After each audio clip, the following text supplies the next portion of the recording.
بسم اللہ الرحمن الرحیم۔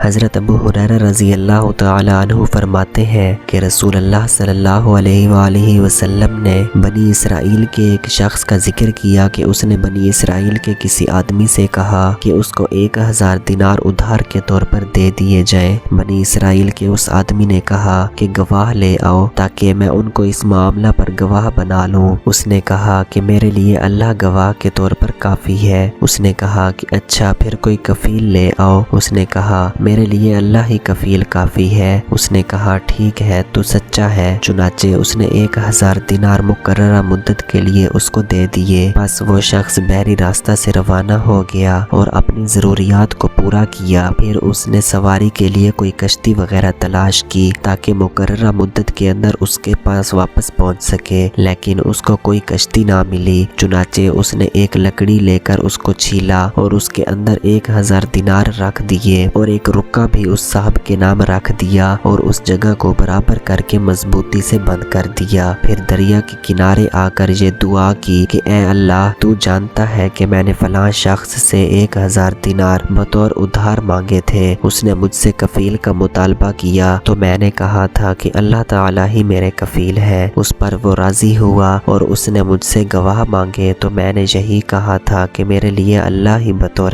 گواہ کافی ہے۔ اس پر وہ راضی ہو گیا۔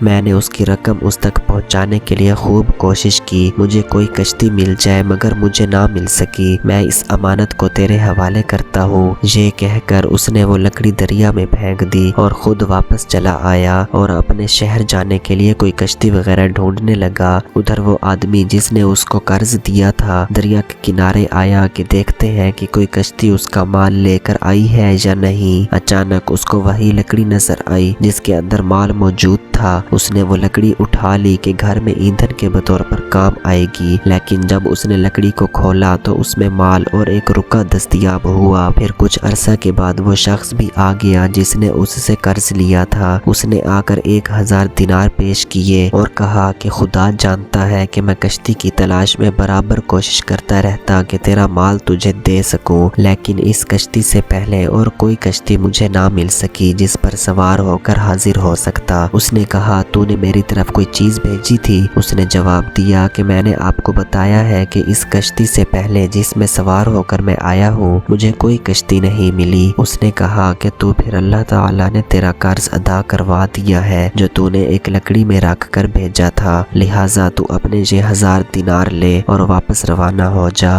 اس حدیث سے ہمیں یہ معلوم ہوا کہ کسی کو ایک مدت کے لیے قرض دینا جائز ہے اور پھر اس کی پوری ادائیگی واجب ہے۔ تمام امور میں اللہ تعالیٰ پر توکل اور بھروسہ کرنا چاہیے۔ تجارت کی مشروعیت معلوم ہوئی، نیز معلوم ہوا کہ تجارتی معاملات زمانہ قدیم سے چلے آ رہے ہیں اور تجارت کی غرض سے ادھار لینا بھی جائز ہے، جبکہ انسان کو یقین ہو کہ وہ اس کو ادا کر سکے گا۔ ثابت ہوا کہ بنی اسرائیل کے واقعات بیان کرنا جائز ہے کیونکہ ان واقعات سے عبرت کا سبق حاصل ہوتا ہے۔ سمندر اور دریا میں تجارت کرنا اور بحری سفر کرنا جائز ہے۔ انسان کو چاہیے کہ امانت و دیانت، صداقت اور خوف خدا جیسی صفات حمیدہ سے اپنے آپ کو آراستہ کرے۔ قرض اور ادھار کے معاملہ میں گواہ اور کفیل کا مطالبہ کرنا جائز ہے، اور اس حدیث سے یہ بھی سبق حاصل ہوا کہ کم قیمت اشیاء جیسی لکڑی، کوڑا وغیرہ کہیں پڑا ہوا ملے تو اس کو اٹھا لینا اور اس سے فائدہ اٹھانا جائز ہے۔